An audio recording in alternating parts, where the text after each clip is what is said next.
All right, good morning. Welcome in. The Out of Bounds Show is brought to you by the premium cigars at Havana Smoke Shop. Whether it's the La Flor Dominicana, the Rocky Patel, who we interviewed Rocky Patel a couple of weeks ago. That was cool. Olivas. Fuentes. Just all kinds of good stuff. Zeno Davidoff. All at Havana Smoke Shop. 2 locations, I-55 North Frontage Road and then across from Shaggy's at the Reservoir. You're listening to ESPN 105.9 The Zone, the Out of Bounds Show.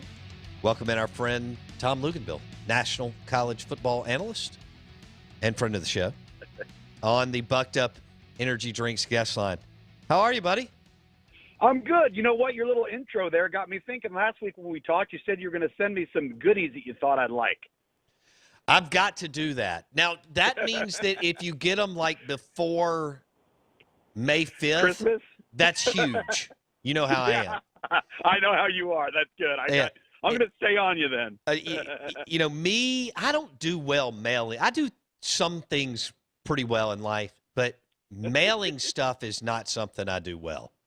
Is that what wives are there to help you do? Yes. Keep you on the straight and narrow to help you organize? One time I had a bunch of stuff put together for you, and Wendy looked at it and went, that's not, you're not going to be able to send it like that. It's not going to work. I mean, she just totally shot me down. She was like, no, let me do it. And, she went and got a box and made it. That's management. That's management's job to tell labor how things are done. No question. And her organizational skills far exceed mine. So, all right, I got a couple of questions for you today. I was listening to a podcast that was kind of built around like advanced life advice, and they got into guys trips and bachelor parties.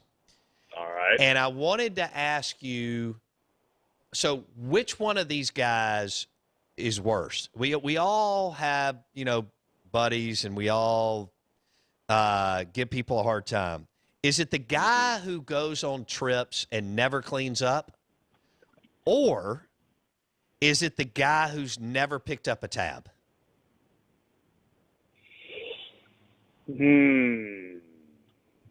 Well, I think the first, the former, that never cleans up, and I think that has a bit more of morality involved, which may make it worse. A guy not picking up a tab could just be a reflection that the guy's cheap, right? Right. Or he doesn't want to. He's not going to contribute. That's just not what he is. But if you're knowingly making poor decisions that reveal character or lack thereof, or all those sorts of things, I would probably say that's worse. Okay, so you're going with the guy who, you go on a bunch of trips together and he never helps clean up in the morning. That's where you're going. Oh, I didn't realize that's what you were asking. I was taking that a different way. I was assuming you were asking the guy that never cleans up in terms of cleaning up his act. Oh, no. I'm like, how when you rent an Airbnb with a bunch of dudes or you go to a condo on the beach and you have a big weekend of beverages and food. And so maybe the island and the entertainment area gets somewhat trashed. Right. And the guy who never gets up to help clean up. Oh, I'm sticking with my same answer. Okay. I hate clutter. I hate stuff just laying around. Like, I got to have some organization. And even if I didn't make the mess, if I don't like the appearance of it, man, I'm going to get up and make sure that I like the surroundings that I'm living in. Yeah. Okay. Yeah. So I'm sticking. Now, how in the world did you get on that subject? Well, we just fired off this morning. I only slept for like 45 minutes last night, so it's been a weird show. And we got into this podcast, and I thought it was hilarious, and so I wanted to kind of tee you up on that. And then something else real quick. As much as you've traveled, have you, because this has happened to me, have you ever been double booked in a hotel and walked in on someone already in a room? No, actually I have not. Okay. It happened to me. Did it? In a precarious position, or just people being in there? No, he was just in there, and I was at a tennis tournament doing a remote, and I didn't get in my room until nighttime. This was probably 10 o'clock because I went to dinner with, I guess, some of our sponsors, and I walked in and I scared it happened to be a tennis player. We're in a casino. I don't know how all this lined up. Yeah. Guy's probably 20 years old. I walk in, he freaks out. Literally.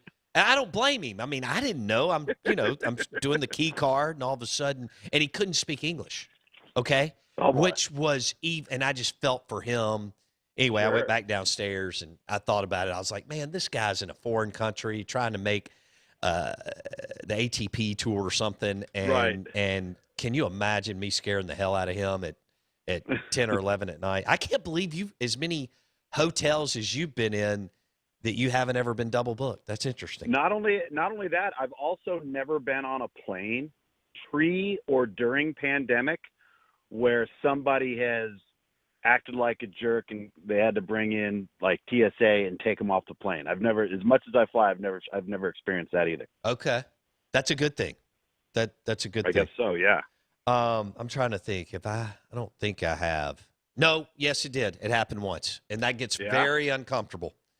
They could not get a woman to settle down, and they had to bring security. It was, and what's the matter with people? She got booted. She got booted. They don't play around anymore. I think in the 70s and 80s when people could smoke on planes and Velour was in. 9/11. Well, there you go. That's right. Post 2001. They're done. They'll escort you straight off that bad boy. All right, let's switch gears and get into I was listening to a couple of NFL podcasts over the weekend. Here's my takeaway, Luke's, because I asked you about it last weekend. People are all over the place on Pickett, Corral, and Willis. I get the sense Sam Howell's dropped a little. Now, there could be ebb and flow, okay? Mm-hmm. And we'll pick these guys apart, fair or unfair. But for the three, I find that between Pickett, Corral, and Willis, people are all over the place right now. You know what that tells me? That tells me that nobody is truly convinced on any one of the three. If they keep going back and forth and they keep juggling their order, they keep falling on the side of this guy one week and then this guy the next week, it tells me that there's a lot of things they're seeing that gives them reason for caution, whatever that may be. Maybe it's streakiness, maybe it's inconsistent accuracy. Like a guy like Sam Howell, great deep ball thrower, but his short and intermediate game is very, very erratic. I just, when you start to see constant movement like that, people are nervous. They're unsure. They're not convinced. And, that you don't see that in every draft cycle, but I think we're certainly seeing that in this one. And I think a lot of the reason, Lugs, is what happened last year. Trey Lance wasn't ready. Not that they thought he would be. They knew they had Jimmy G, but still. Right. I think that Zach Wilson, and I know a lot of this is going to crappy teams, but may not have done what he wanted to do. Justin Fields got hurt. Trevor had a rough year, and I know they're not any good and lost their coach. But I just think with everything that happened to this last class, what you just described is happening. People are even more nervous than they already are year to year when it comes to the draft and quarterbacks. Well, and think about it in these terms. You've got 32 teams now that Tom Brady's out of the league, all right? And I always say this to people because you're talking about you're trying to make a 10-year franchise decision, right? And the percentages are not in your favor. So you're scared to death to some degree to pull the trigger because if you miss, how far does it set you back? So if there's 32 teams, Tom Brady's no longer out of the league. Everybody's looking for a transcendent franchise face for a decade. I'll ask you this question. How many quarterbacks right now are starting in the NFL that you are convinced could get you to a Super Bowl? 5? Maybe 6? I'd say 10. All right, name them. Well, I mean, Mahomes, Rodgers, Russell. Okay, so Mahomes, Mahomes, Rodgers. Yeah. Okay. Josh Allen. Then Matt Stafford. Matt Stafford. All right. Josh Allen, although Josh hasn't been to one. No. Herbert. All right. Right. Herbert hasn't been to one, so that's 5. Let me keep going through here. All right, Joe Burrow. Yeah, Joe Burrow. Did you say Russell Wilson? Yeah, I did say Russell. Okay, that's 6. Okay. Russell, okay. Okay, you said Russell. Okay, that's 6. Okay. So, but think about that. The point I'm making, I think Dak's close, but they've been dysfunctional since 1996. Yep. Haven't done it. And I think that's my point in all of this is think about, you got 32 teams and we're having a hard time getting past 6 or 7. You feel really confident could get you to a Super Bowl. So when you think about it in those terms, and you realize that you're dealing with 21, 22, 23-year-old guys that haven't played a snap, yet you're banking the franchise's future on it. Yeah. All right. The percentages do not weigh in your favor. There are far more starting quarterbacks in the NFL and number 2s in the NFL that not only will never get to the Super Bowl, probably aren't capable of getting you to the Super Bowl. Yeah. I see where you're going there. I still lean Corral, but I'm biased because I've watched him play 25 times. Sure. And well, you and I go back 2 years now on him and my thoughts on him. I think there's no question, but I also believe that whoever takes him needs to build the thing around him. Mm-hmm. I don't think he's a guy that you can say, okay, we're going to ask you to play in the West Coast offense, or we're going to ask you to play in a multiple pro style. I think he needs to go to a place that's going to allow him to do what Andy Reid has allowed Patrick Mahomes to do. Well, that's a good point. And look, Corral can do so. I have an appreciation when you can win in Oxford and Starkville. Oxford, Starkville, and Fayetteville are the toughest places to win in college football, I believe. And because of the division they're in and the other 4 monster recruiters. That's just my opinion. It's just, plus the crossover it's not like it gets easy unless you pull Vandy. When you can win. You're always at a personnel disadvantage. Always. Every time you take the field, outside of maybe 2 or 3 games a year, you are not the better team. And that guy put Ole Miss, like Dak and Eli, on his back. And in every possession, you have to be damn near perfect, Tom, when you're in Starkville, Oxford, or Fayetteville, depending on what's going on, to beat an elite recruiter, as you know.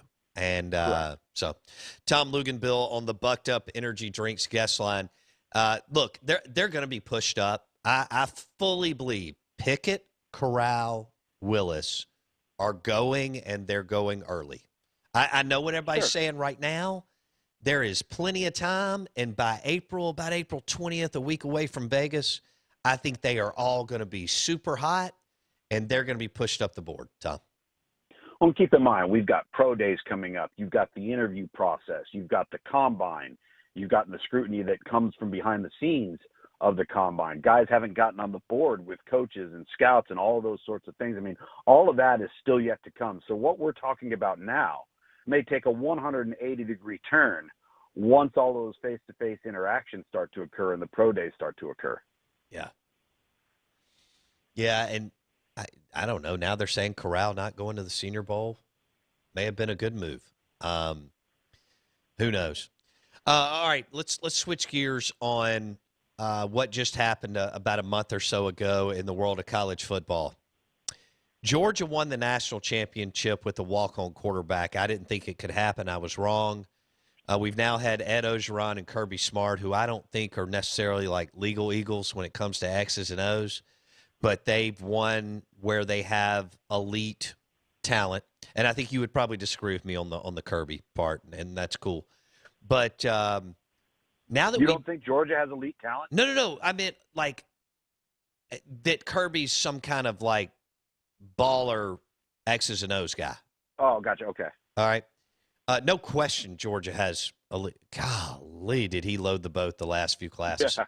Goodness gracious. I saw this morning they're expecting 4 of his guys to go in the first round. But, I mean, think about where we are now. I mean, Ogeron did it, but Joe Burrow was unreal. One of the best ended up being one of the best college quarterbacks in the history of the game in that 1 year. Can you believe Kirby Smart did it with a guy that looks like he's the Rush chairman of Kappa Sig? I know. It's unbelievable. I mean, it's a statistical anomaly. I mean, it really is.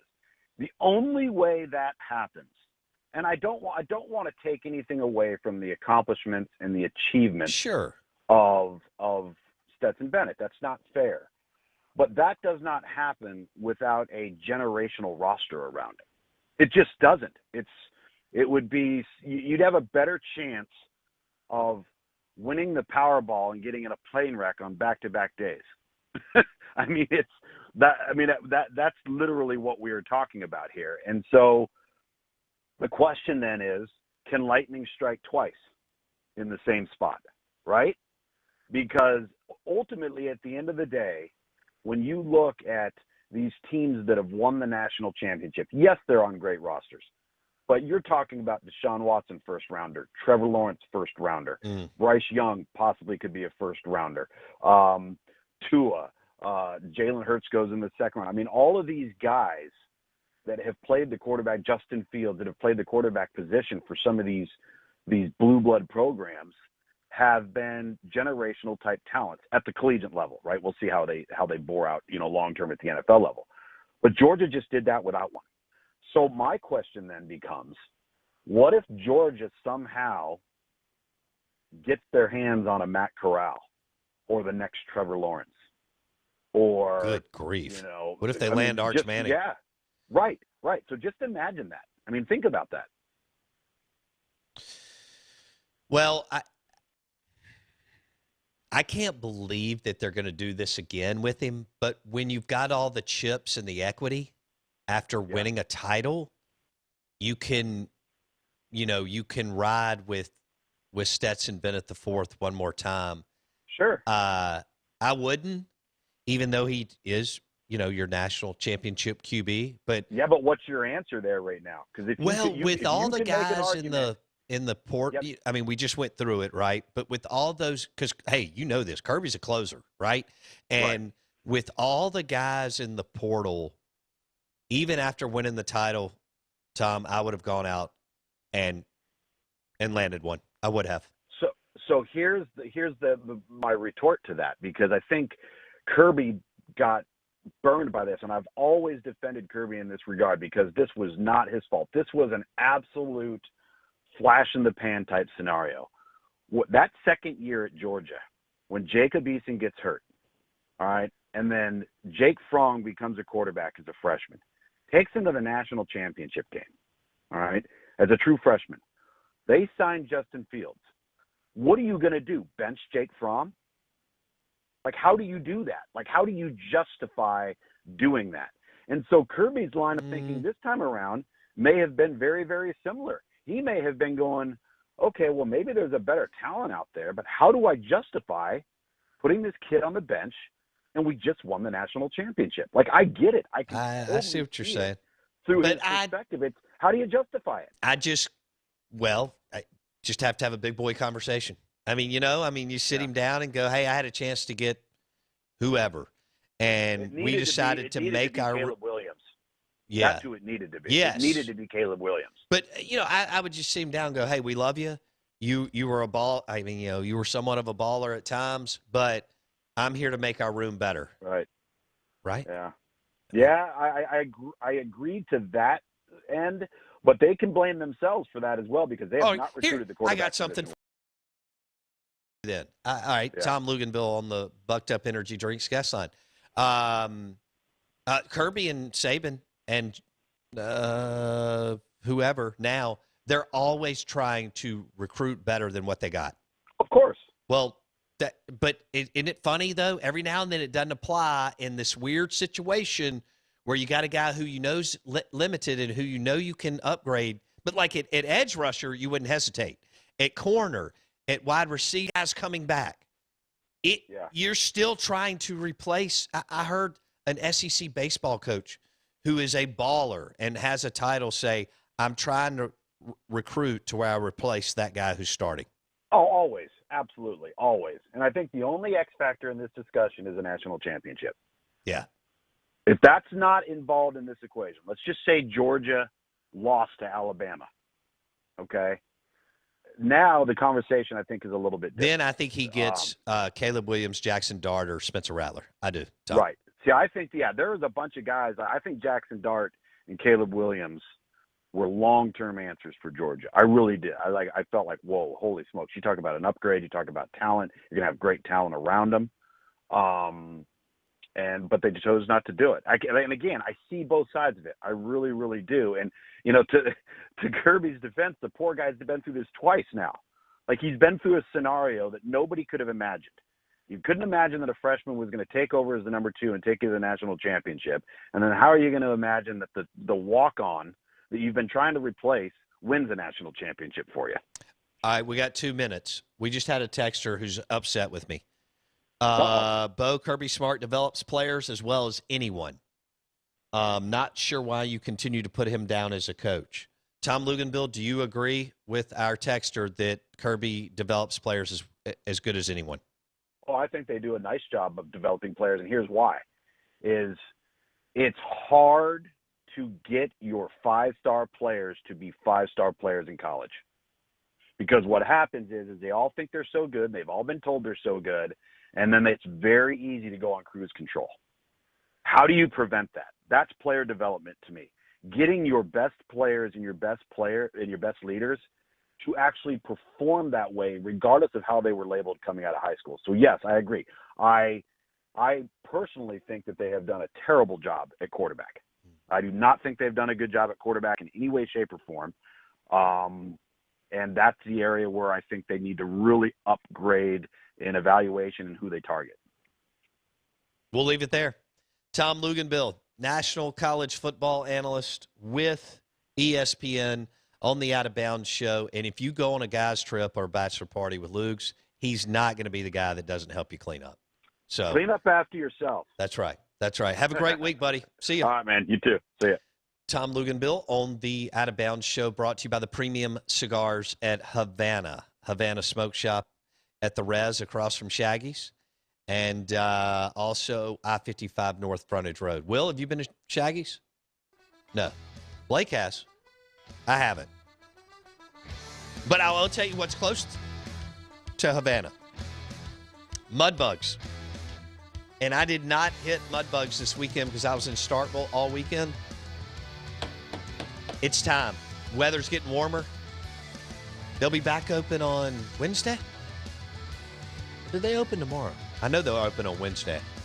We'll have to check that out. And it will be time to smash some bugs this week as it gets over 65 and 70 degrees. The Out of Bounds show is brought to you by the best crawfish in the state of Mississippi, and that's at Mudbugs, 2 locations in Rankin County. Their shrimp's wonderful, too. They've got Modelo on tap. You'll love it. I'll love it. We'll all go have a good time there. Hour number 3 coming up. I've got a wild topic straight ahead. I think Blake's going to like it, too.